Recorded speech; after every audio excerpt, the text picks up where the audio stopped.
wassalamu ala nabiyil mustafa wa ala alihi wa ashabihi wa man tabi'al huda. Asyhadu an la ilaha illallah wahdahu la syarika lah wa asyhadu anna Muhammadan abduhu wa rasuluhu la nabiyya wa la rasula ba'dah. Teman-teman yang dirahmati Allah Subhanahu wa taala, insyaallah di pertemuan kali ini kita akan kembali membahas tentang himpunan putusan Tarjih Muhammadiyah, yang kali ini kita sudah sampai di rukun iman yang keempat, arkanul iman ar-rabi', rukun iman ar-rabi', rukun iman yang keempat, yaitu tentang al-iman bil rusul, iman kepada Rasul-Rasul Allah Subhanahu wa taala. Yang pertama kali adalah tentunya wajib bagi kita untuk senantiasa dan selalu mengimani atas semua yang dikabarkan oleh Allah Subhanahu wa taala, bahwasanya Allah Subhanahu wa taala mempunyai ataupun mengutus rasul-rasul pada setiap umat manusia. Jadi tidak ada suatu umat kecuali Allah Subhanahu wa taala mengutus kepada mereka rasul. Nah, rasul adalah manusia yang diutus oleh Allah Subhanahu wa taala untuk menyampaikan risalah, yaitu agama Allah Subhanahu wa taala kepada manusia. Li hidayatin nas ila siratim mustaqim, yaitu untuk menunjukkan hidayah, untuk menunjukkan jalan yang lurus kepada seluruh umat manusia. Dan Allah Subhanahu wa taala memberikan keistimewaan kepada para rasul-rasul Allah Subhanahu wa taala, yaitu mereka disucikan dari Allah Subhanahu wa taala dari perbuatan maksiat kepada Allah Subhanahu wa taala, dari akhlak yang jelek, dari akhlak yang buruk, kemudian perangai, perkataan dan ucapan lain sebagainya. Mereka semuanya disucikan oleh Allah Subhanahu wa taala dari itu semua. Dan di antara keistimewaan yang Allah Subhanahu wa taala berikan kepada rasul-rasul Allah Subhanahu wa taala adalah Allah Subhanahu wa taala menurunkan wahyu kepada mereka untuk membimbing manusia. Yang pertama, kemudian Allah Subhanahu wa taala memberikan sifat kepada mereka shadiqun, yaitu orang-orang yang jujur. Kemudian umana, dapat dipercaya atau terpercaya. Kemudian muballighu risalah, orang yang senantiasa menyampaikan risalah Allah Subhanahu wa taala.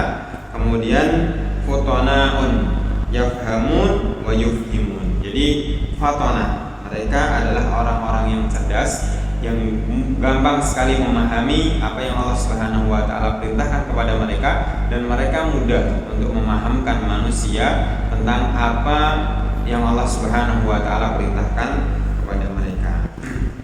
Nah, itu adalah sifat keistimewaan yang Allah Subhanahu wa taala berikan kepada para rasul-rasul Allah Subhanahu wa taala. Kemudian rasul-rasul Allah Subhanahu wa taala itu sangat banyak sekali. Allah Subhanahu wa taala menyampaikan di dalam Al-Qur'an, faminhum man qasasnahum 'alaik wa minhum lam naqsushum 'alaik. Jadi ada rasul-rasul Allah, nabi-nabi Allah Subhanahu wa taala yang diceritakan oleh Allah Subhanahu wa taala kepada kita, dan ada juga yang tidak Allah Subhanahu wa taala ceritakan kepada kita. Jadi kita harus wajib al-iman mujmalan, jadi iman secara menyeluruh, baik itu yang kita ketahui namanya atau yang tidak kita ketahui namanya. Kita harus yakin bahwasanya Allah Subhanahu wa taala mempunyai banyak rasul-rasul yang diutus oleh Allah Subhanahu wa taala untuk menyampaikan risalah dari Allah Subhanahu wa taala. Kemudian berapa sih jumlah nabi dan rasul? Nah, tidak ada hadis yang sahih yang menyampaikan bahwasanya jumlah nabi dan rasul itu sekian. Akan tapi ada satu hadis yang sedikit mendekati sahih, namun hadis ini derajatnya tetap aja masih dhaif, yaitu salatu mi'atin wa bid'i ashr. Jadi 300 salatu mi'ati alfin wa bid'i ashr, 300.000 dan sekian puluh. Jadi itu yang, namun hadis ini tetap dhaif. Jadi tidak ada hadis sahih yang menyampaikan bahwasanya secara pasti jumlah nabi dan rasul itu sekian. Namun yang penting bagi kita adalah kita beriman kepada Allah Subhanahu wa taala, dan kita mengimani bahwasanya Allah Subhanahu wa taala memiliki ataupun mempunyai rasul-rasul yang diutus oleh Allah Subhanahu wa taala.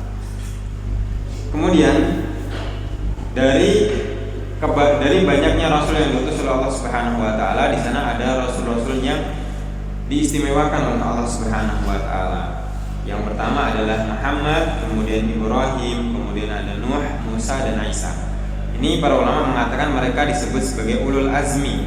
Mereka adalah rasul-rasul yang mana lebih afdal daripada rasul-rasul yang lainnya. Kenapa dia disebut sebagai ulul azmi? Karena Allah Subhanahu wa taala memberikan banyak sekali cobaan kepada mereka dalam jalan dakwah kepada Allah Subhanahu wa taala. Kita banyak sekali melihat, banyak sekali mendengar ayat-ayat Allah Subhanahu wa taala yang menceritakan tentang bagaimana Rasulullah SAW diuji, bagaimana Nabi Ibrahim alaihissalam diuji, bagaimana Nabi Nuh yang berdakwah hampir 1000 tahun hanya mendapatkan segelintir dari pengikutnya. Kemudian Nabi Musa yang begitu banyak sekali ujian yang dia dapatkan, baik itu dari Fir'aun dan lain sebagainya. Tapi ada yang mengatakan kalau Nabi Isa kan cuma sedikit itu. Nabi Isa di Al-Quran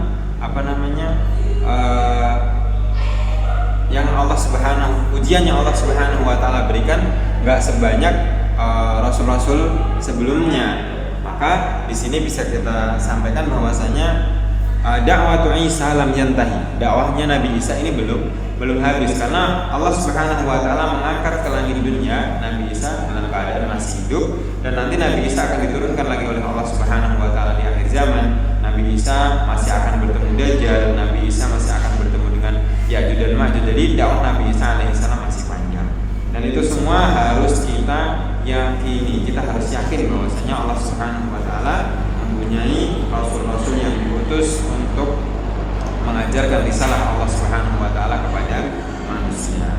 Kemudian tanbih, peringatan yang disampaikan di sini dari Majelis Tarjih Muhammadiyah.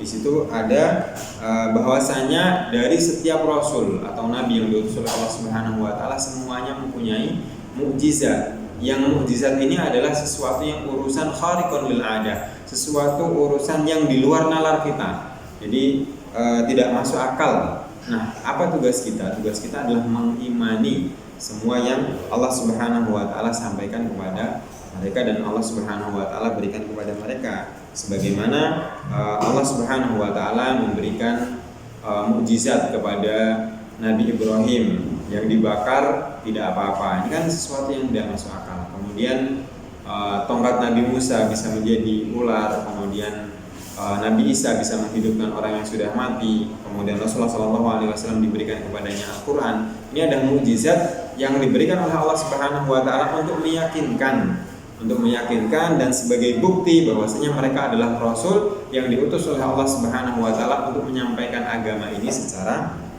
benar.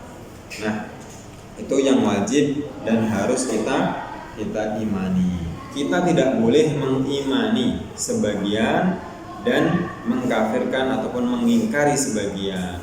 Sebagaimana yang Allah Subhanahu wa taala sampaikan, Allah menceritakan tentang orang Yahudi, yuriduna ayyufarriqu bainallahi wa rasulih.